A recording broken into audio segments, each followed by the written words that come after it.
Hi everyone, thank you for joining our webinar this morning. My name is Arif and I'm your moderator for this online event. The webinar is called Exploring Data Science on a Single Platform. We are glad to be joined by Muhammad Nur Hakim Nur Azlan, the data scientist from StatWorks, who will delve into perceptron data science and analytics and how you can discover the automated insights. Hakim will also conduct a demonstration on the platform this morning. A soft reminder for all the attendees, please type in your question into the chat box and our expert will answer your question during the Q&A session. With that, I will hand over to our speaker, Hakim. Good morning, everyone. Thanks for participating in this webinar here.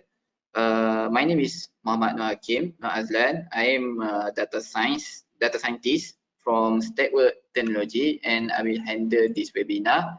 And if you have any question here, you can post it in the chat box, and I will try to answer it accordingly. So today, I would like to present our one of the solution regarding with the data science, which is the perceptron data science and analytics, and how we use it, how we explore on the data science in a single platform here. So before we are going through to our presentation here, I would like to introduce our company, which is StatWorks Group. Basically, our mission is to enable government agencies, education institutions, and business to make better decisions based on smart computational analytics, machine learning, and artificial intelligence. Basically, we are providing the solution that related with qualitative and quantitative analysis, and also we provide some big data analytic platform to the government agencies and education institutions so that they can make the better decision and they can use that decision for their enforcement and so on. So basically on what we can see here, actually these are the range of the solution comprising from the analytical solution, education technologies, data science platform, AI, and machine learning. And actually, we have our HQ office at Petaling Jaya, Malaysia, and we also have a branches in Singapore and India for international marketing. So basically, these are our major customer. Like I said earlier, we have providing the solution and analytical software to this major customer comprising from the government, education, oil and gas engineering, finance, and others. Actually, we have done some project related with the big data analytics to this customer here. All right, so now I will ask you, why must have a one-stop smart platform for data science here? Actually, first, I would like to introduce you what is the data science.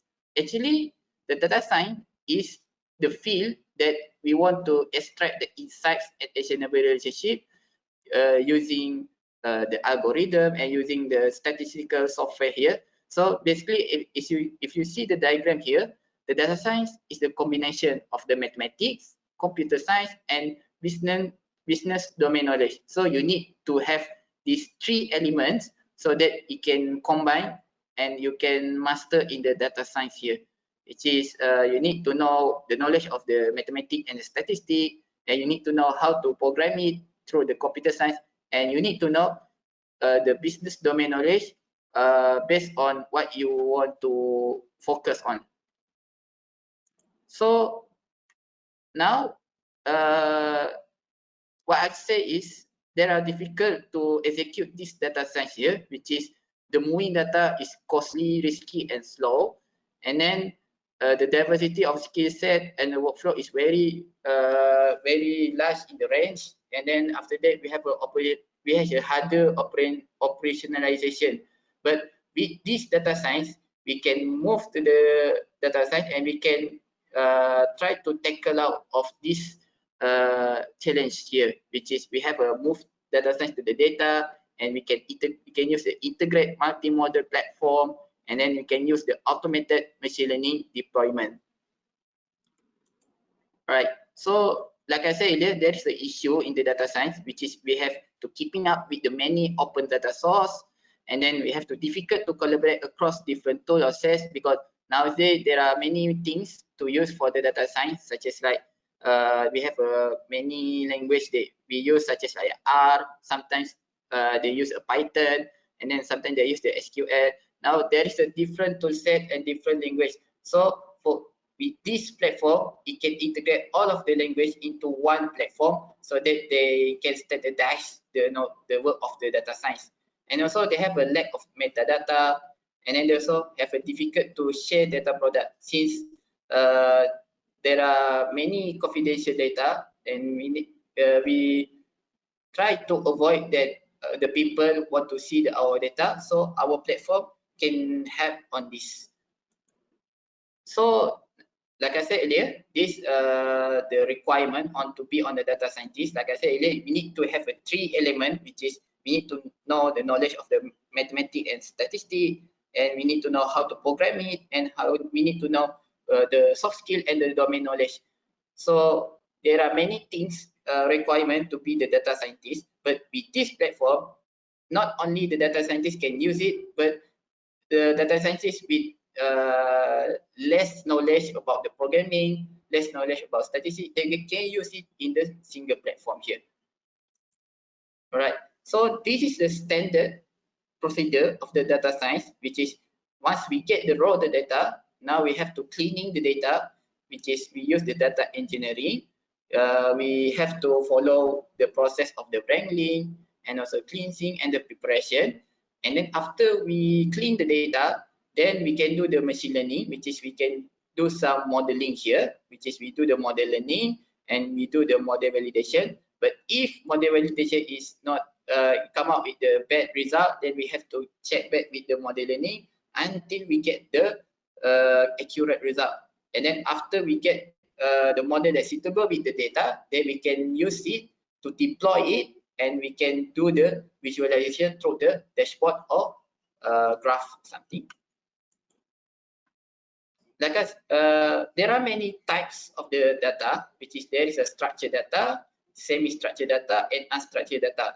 Structured data, which I meant, is the data has a table, which is we have the column and we have a row. So we can see it's very structured, such as in the database. But we have also a semi-structured, which is some of them is not unstructured, it's not in the table form, which is in the XML, email, and web page.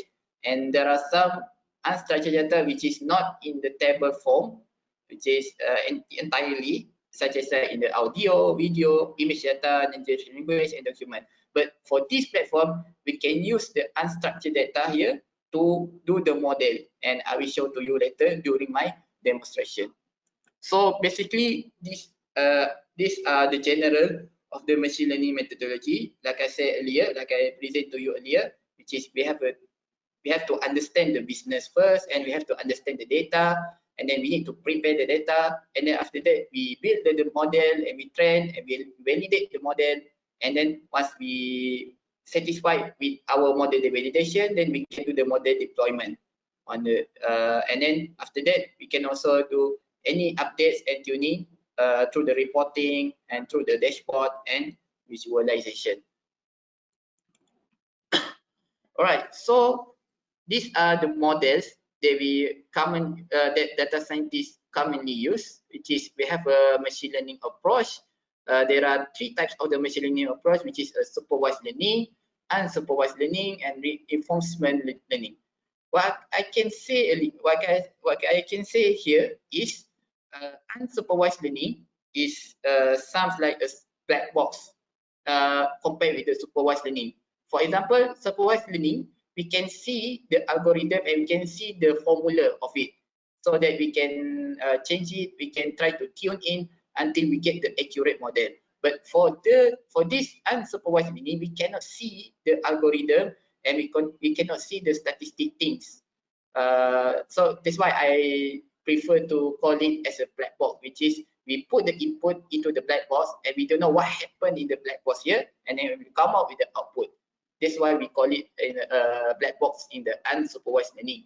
And also we have a reinforcement learning, which is reinforcement learning is more to wrangling data, which is we, so for example, I use Monte Carlo methods to do the simulating the data, and we do the merging the data and so on. So these are the steps. Actually, these are steps according to the role of the group of the data scientists. We have a data engineer, we have a data scientist, business analyst, and also app developer. Actually, for data scientists, it's more to cleaning the data and more to building the model. But for the data engineer, it's more to like also involved in the preparing the data. And actually, data engineer is involved in the early stage, such as like they want to ingest the data and want to explore and understand the data, and they want to transform and clean the data. But for the app developer, it only involves only the input and output, which is they give the data. For the business analysis, they give the data and then they present what they want to do with the data. And then after that, the process are doing by data scientist and data engineer. And then the output is understand by business analysis, which is data scientist and data engineer need to present how they did in the data to the business analysis, so that business analyst can do the enforcement based on the model that we created, that the data scientist and data engineering they created. And also app developer actually is involve all of the stages to make sure the platform is working properly. All right. So now I would like to present our first local data science platform, which is Perceptron Data Science and Analytics, powered by IBM. We use the IBM Watson Studio as our platform here. All right. So, like I said earlier, this platform can tackle the challenges that I already presented earlier, which is we can enable the accessibility, we can enable the single workspace, and then we can do the data scientist with multiple skill, and we can do the collaboration. So this is the features that have in the Perceptron Data Science, which is we have a data, we still maintain on the coding part, which is for those who want to use the coding through the data science here, then they can use the Jupyter Notebook for using the language like Python and R, and also Scala here. And also we have a data preparation. And for those who doesn't familiar with the coding here, we also provide the data we provide the modeler, so that they can just drag and drop. They say they want to clean the data and want to transform the data. You can just drag and drop, but I will demo it earlier. And then also we have a visual recognition model, which is we can classify the image according to the certain class. And then we also have a dashboard so that we can visualize it after we cleaning the data. Right? So, like I said earlier, these are the mechanism of the Perceptron Data Science, which is follow with the procedure that I already presented earlier, which is comprising with the data exploration, data preparation, and model development. And then after that, we also have a deployment of the machine learning, and also we can do the training and so on. So these are some of the screenshots of the Jupyter Notebook, which is we can do the coding here, and we can still do the coding for the input, and then we come out with the output. So it will run a piece of code to process the data and immediately view the result here. Right? So like I said earlier, for those who doesn't familiar with the coding, Python and R so on, we also provide the model, modeler, which is we can just drag and drop from the palette into this empty space here, and then they can do some like the modeling, and then they can do the cleaning the data and so on. And also we have for the unstructured data such as an image, we can also do the classification of image with the custom classifier that has been defined, which is we have to define the model, and then we call it the model to classify the image, and I will show it to you later after I present it. So this is the difference between the open source that we commonly use, which is Python and R, compared with the Perceptron Data Science. Actually, for the Python and R, it just only we need to execute the analytical in the programming language, in the coding. But with the data science, we still maintain the coding part, but we have any additional features such as that drag drop approach and also graphical representation. But for this Python and R, it just only installed in a personal computer. I know RStudio also can do the sharing of the part, but it's very hard to use. But compared with the Perceptron data science, we can also install in the cloud computing, and also we can install in the local computer and personal computer. Both of them support for the format of any of the format of the data. And then Perceptron data science has the capability in terms of a security, collaborative among user, automated services, and also customer services. So it's more secure and can be collaborate, and it's more automatic compared with the open source here.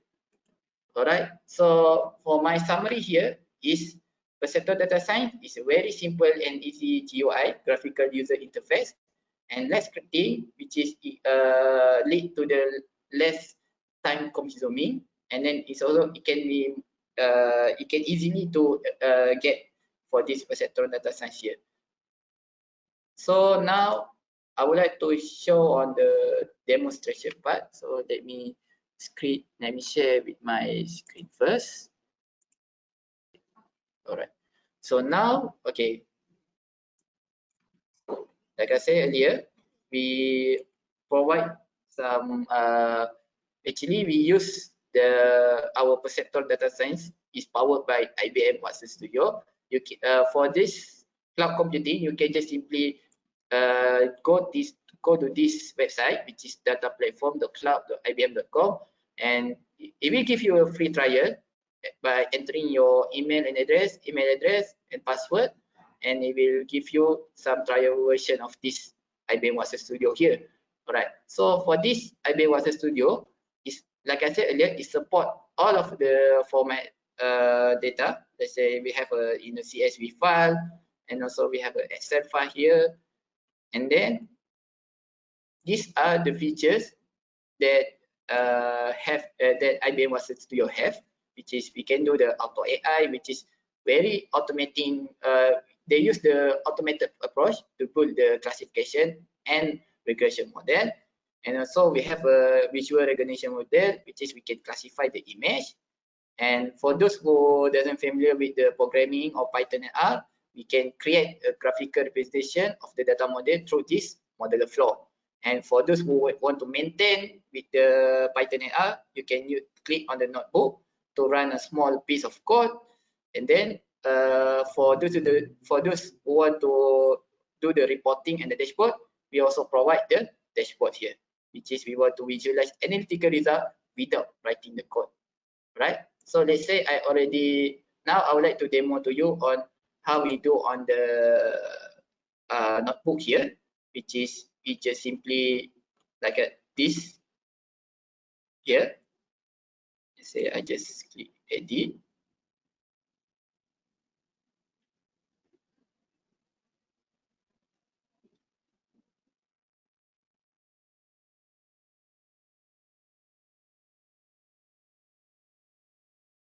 So it might take a longer time because of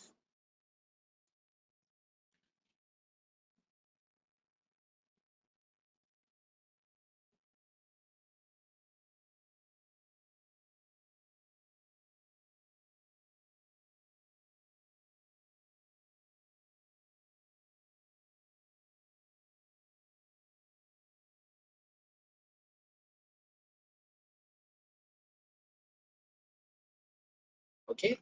All right. Now let's say you have some coding here. You can just simply do the scripting of the code, and you can just simply run on it. And let's say for this coding here, I would like to build the STBOS model to create the model to classify whether they have a cancer or not through these parameters here, which is a diagnosis, radius mean, and this actually to classify the breast cancer, which is there are the symptoms here. And now let's say you have to install the PCDAS here. You can just simply click run all if you want to. Actually, I use the STPush here, and it may run all of this coding here.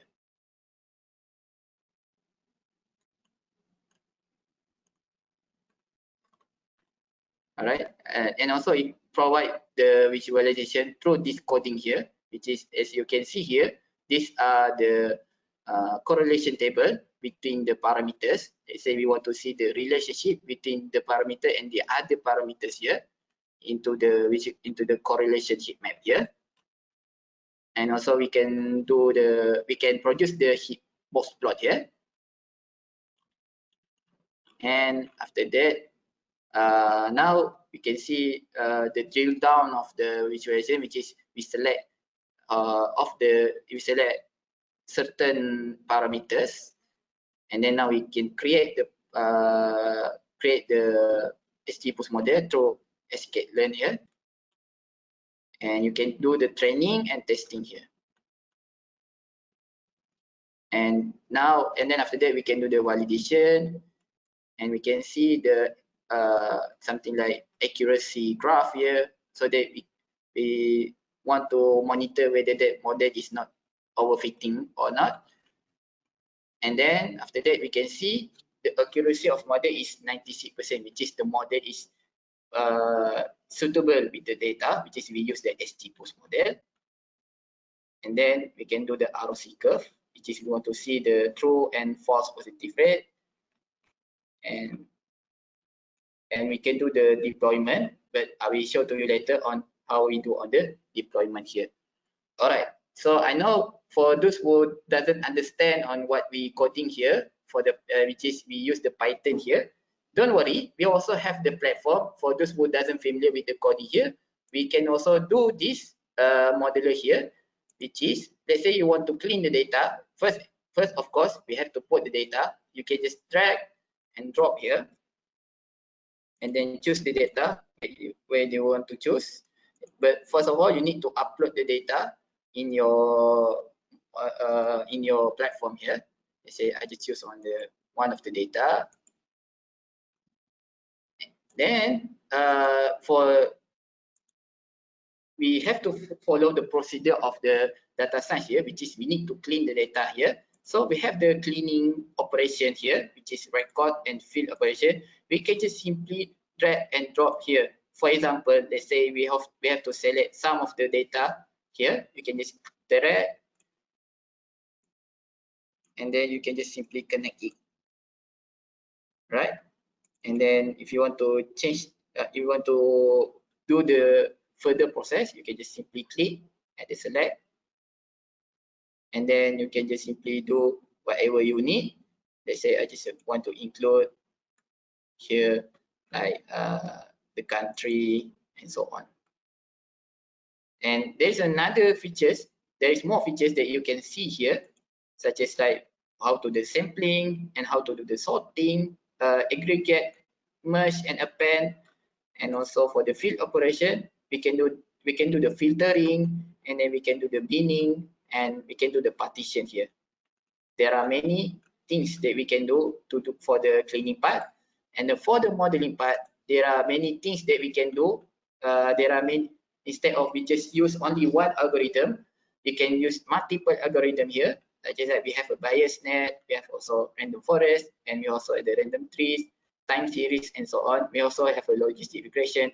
But if you want to see if you want to determine which is the best model that you can use, then you can click whether that choose whether that auto classifier or auto numeric, which is it will automatically choose the best model among of this algorithm here, and then we will use that model here. For the auto classifier is for the data. Let's say we have a targeting variable. Let's say the targeting variable is in the something like alphabetical, and in the categorical variable, then we will use the auto classifier. But if we want to predict the variable in the numerical, then we will use the auto numeric. And also we provide some text analytics for those who want to do the sentiment analysis and text mining here. And for those who want to use to produce the visualization, then we will use you can choose the graph so that it can produce some of charts such as in the plot, in the histogram, and the collection. And also, if you want to export out on the data after the modeling here, you can just choose this data asset export. And also, if you want to see the outcome of the model, you can click the output so you can see the analysis, and also you can see the table. So, for example, I already do the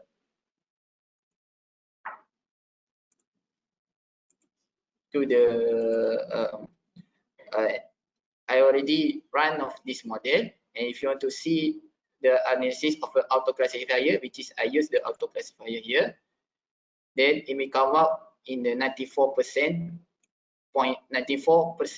for the testing part, which is the model is much accurate here. And if you want to see more details on the auto classifier, for example here, click here and then view model, and it will show to you the best model that's suitable with the data, which is random trees. And the second is a chain, and also third is logistic regression, with the accuracy is 94%. Right? Okay, so I hope you clear a bit on what we want to present on this platform here. Right? Okay, now I would like to show to you for those who work with the unstructured data, such as for the image, we have a visual recognition model, which is we have to build the model.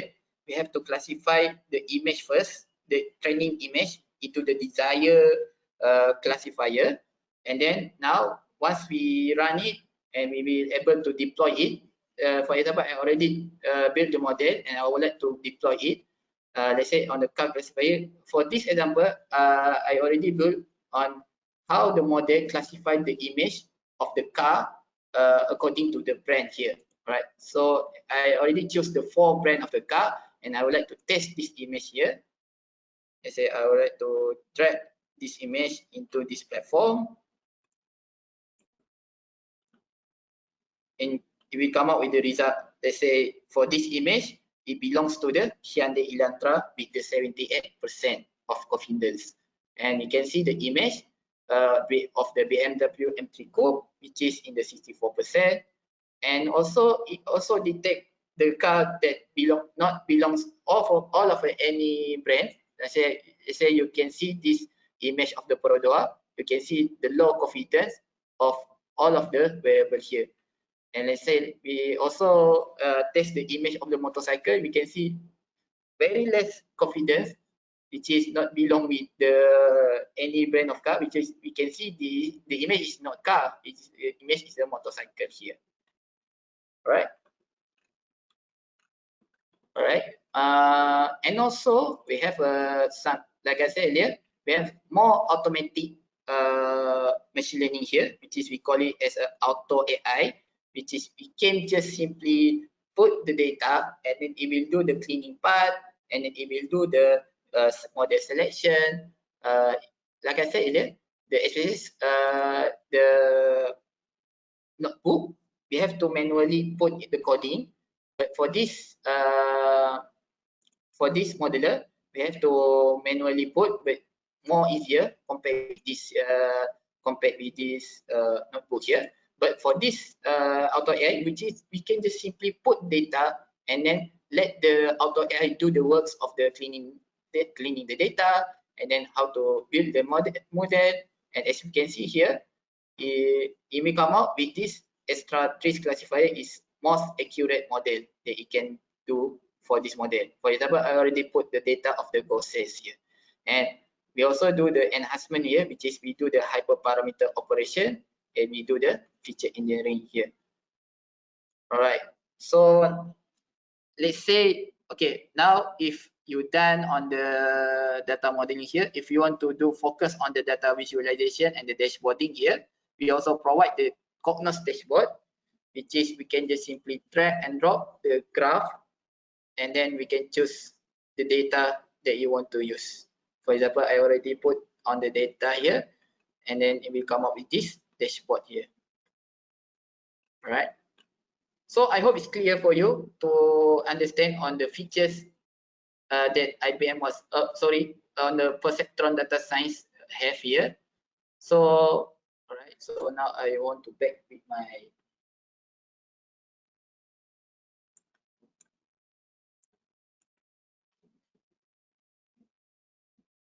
screen. Oh, okay. Right. So I would like to back with my perceptron here. Wait. All right. So I already done on the perceptron on the demonstration session here. And if you have any question here, this is our address of our HQ office, which is we at the Petaling Jaya. And if you have if you want to call about this platform here, you can just simply call at 0378903990. And also, if you want to if you want to ask any further information of this platform, you can just email at sales@stackwork.com or Kumar. And this our sales representative here, which is Koma. You can just ask him on how we do the licensing here. And then if you have any technical question of the regarding with the platform, you can just email at techsupport@stackworks.com. And if you want to know more about our company here, you can just simply log in at www.statwks.com.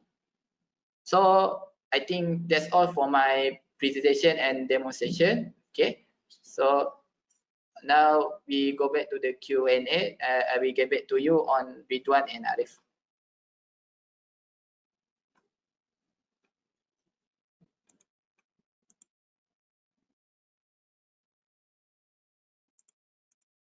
Thank you so much, Hakim, for such a great presentation. We will now continue our webinar with the Q&A session. I would now like to invite questions from our attendees. Please type your question into the chat box and I will forward it to our expert.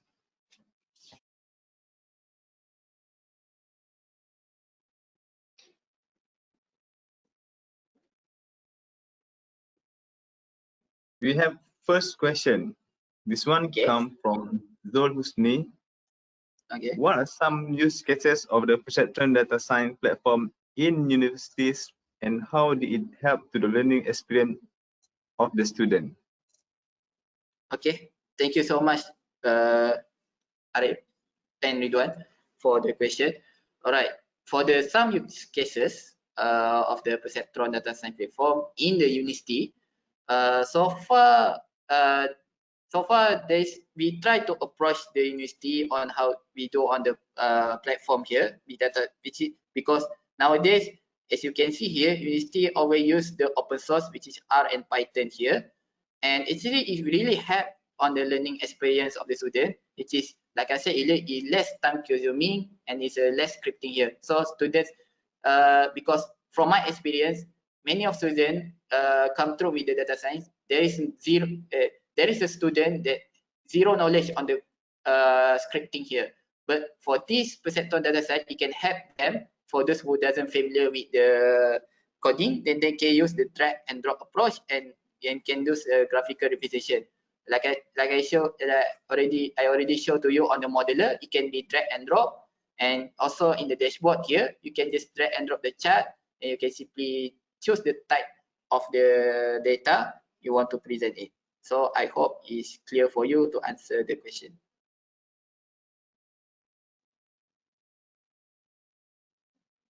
Okay, we have another question from Christina.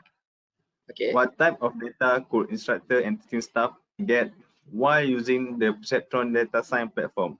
And will this affect their lecturers? Okay, still in the university, which is in the instructor and teaching staff, right?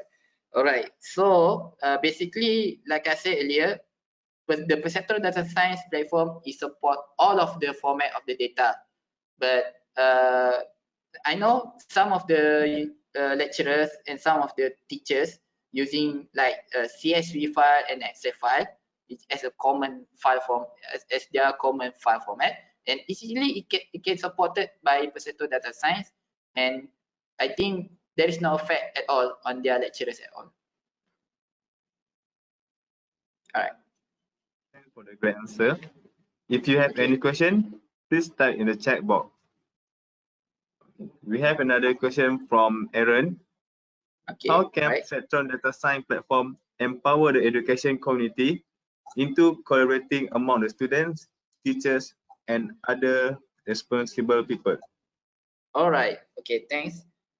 For like I said earlier, we have a Perceptron Data Science in the cloud computing here. So I know if you use the open source platform, we used to use in the silo progress, which is some of the people use their platform, use their coding, and then let's say A using the single platform A, and then B as a single platform B. And for this Perceptron Data Science, it can integrate all of the platform, and it will combine all of the progress of the users. And we have also do the collaboration here. Let me show to you on the collaboration here. All right. Let me share the screen first. All right. So as you can see here, you can also do the collaboration here by clicking on on the access control. So you can see instead of the project is using by one people, but it can also use by multiple people. So it really support on the collaborative among the user. So I hope it's clear for you to answer the question. We have another question from Kevin. Okay. His question is, what are advantages that Perceptron have that other platforms such as Tableau and Alteryx doesn't have? All right. Thanks for your question here. Actually, Tableau and Alteryx is come with the different things, which is Tableau is more to the visualization, and Alteryx, if I'm not mistaken, is more to the data wrangling and to the data modeling. But for this platform, it combines all of the features, which is we can do the visualization here, and we can also at the same time we use the same platform to do the data modeling through the modeler here. So actually it combines all of the different features into one platform. That's the advantage. Okay, I think that's all of the questions that we have for today. I hope you found the webinar interesting. Million thanks for all the attendees that have spent their time and joining us today. We hope to meet you again in the future webinar. Have a good day, stay safe, and goodbye everyone. Okay, thanks everyone.